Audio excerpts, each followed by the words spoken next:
Okay, this is Ninja View Toronto, and we're here at the Great Hall, and one of us has a headache, but she's going to get over it. And I guess right off the bat, I wanted to ask you both, what song was the first truly important song to you in your lives, and can you sing, hum, whistle it for us now? First truly important song. I mean, there's so many different levels of that. Like, it's I think of that answer in eras. Like, because there were, as a little kid, there were songs that were my identity, but they were all Like what? I mean, just dumb. Like, there's a bluebird on my shoulder. I used to run around singing that all the time, the zippity doo dah thing. Like, but I was a little kid, and I don't know. At that time, it was definitely the most important thing to me, and that was when I was younger. I think the first song that actually, I was a fan of something and it, kind of cracked my skull, and I thought, oh my God, someone out there is making something that I understand and that's for me. And that was actually the song Thriller from Michael Jackson's Thriller. Because I was so into Awesome. I didn't know who Michael Jackson was at first. I just was into movie monsters and things, and Vincent Price and all that stuff. And when that song came out, my mind was blown. I just like, It's a song about movie monsters with Vincent Price. I know, it was the Made most for perfect you. thing, made for me. That's how I became a awesome. fan of Michael Jackson. I don't have. I'm sure if I really sat and thought about it, I would think about songs that I had really particular attachments to. I have an attachment to a record. I have a attachment to Sgt. Pepper's from being a kid, and when you're a kid, you get attached to one thing and you just want it again and again and again. And I probably listened to that record 1,000 times as a kid, and it was the record that I listened to. And so I hear that record and I associate my entire childhood with it. That's why Amanda has better taste than me. While she was listening to the Beatles over and over. He was listening to the Michael Monkees. Jackson's. I was great. listening to the Monkees. Ah. At that point, yeah, I picked the Monkees instead of the Beatles. I made a mistake. One of us is vibrating. I'm vibrating. Is that a metaphor? Actually, my phone is ringing. It's Sean Francis, but I'm not going to answer it because we're in the middle of an interview. Hi, Sean. He'll watch this. He'll watch this. And Sean, you're calling You're us. calling. Just ignored you.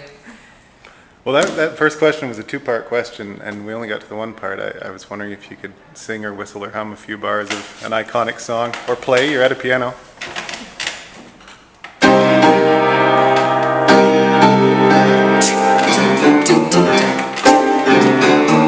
It's close to midnight.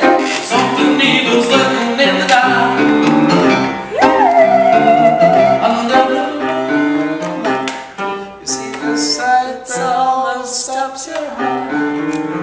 You try, Wait, and then I have to do Beatles ones. but it's just your imagination. You stop to breathe as looks you right between the eyes. You're better alive.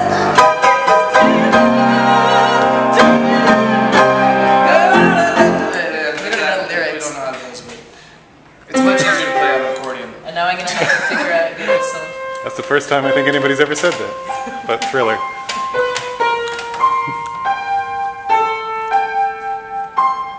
How does Lucy in the Sky with them?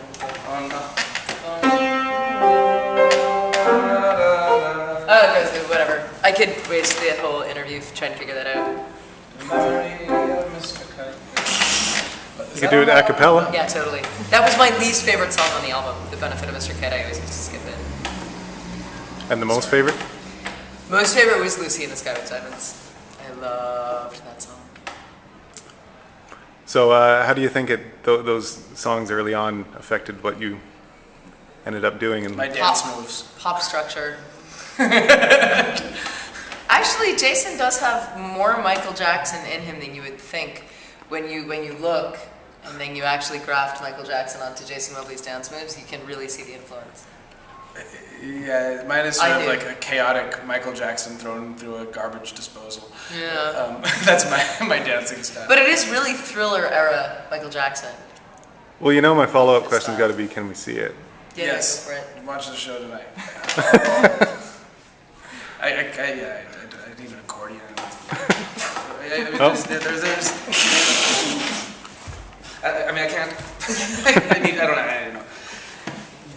don't know. He's dead. Michael tell. Jackson. I didn't hear. No, you did. Unbelievable. Anyway, Any Yeah. other questions? Yeah, sure.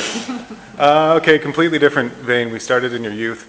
How do you see yourself celebrating your 80th birthdays?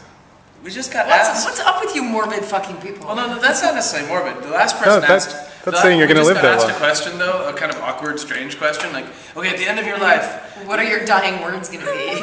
looking back on your entire life from the point of where you're just about to die, I don't. if you could summarize your life in one word, what would it be? I think it's very important to state for the record that I'm glad that I cannot answer that question. I can tell you what a fantasy would be, but that fantasy will not be true. My fantasy for myself at 80 won't be the fantasy that I had at 34, and that's a good thing. I mean, when I'm 80, I hope that I hope that I'm still feeling that I feel comfortable, and I hope that I feel functional and somehow engaged in the world. I don't. I'm dropping out, man. Fair enough. Yeah, from 70 on, it's going to be just me in the woods and psychedelics. That's it. Someone will deliver Post's cupcakes, and I'll live on those. And more psychedelics. Is that the fantasy? No, I'll grow my psychedelics in the garden. I'll be off the grid. The only thing you'll need is cupcakes. That's the only thing. All right, another change of vein. Is there any part of you? We're so tired. Yes. Is there any part of you, any part of your psyche that you have yet to find a way to express musically? My spleen. Is there any part of my psyche that I have yet to express musically? I think there are plenty of parts of my psyche that I don't need to or want to express musically. Is probably more like it.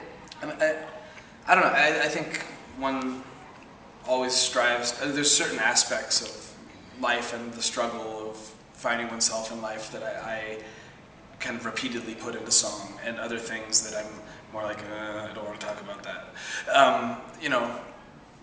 Which I think's normal. For you. Yeah. Yeah, honestly, do not like to think about what I write about or why.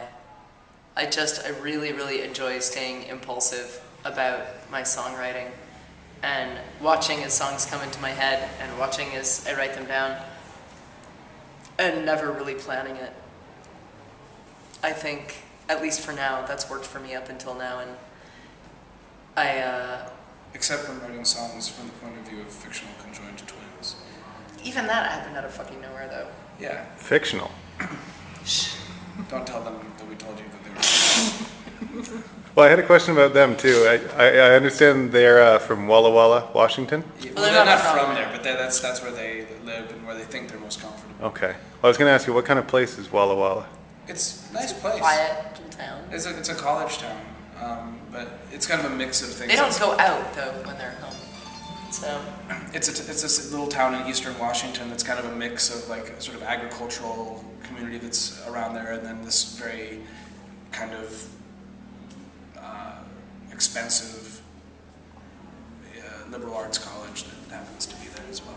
we only have a couple seconds left. Oh no, Is there anything else you need to ask? Is there anything else you need to say? we could name other cities that are double word. Go for it. Bora Bora, Baden Baden. Baden. There's a lot in Australia. New York. Yeah, but we've gotten into fights about whether that's really a double city name. Sing Sing Prison. Sing Sing Prison, the Twin Cities. Do you realize we played our entire show in Minneapolis without making a single Twin City I joke?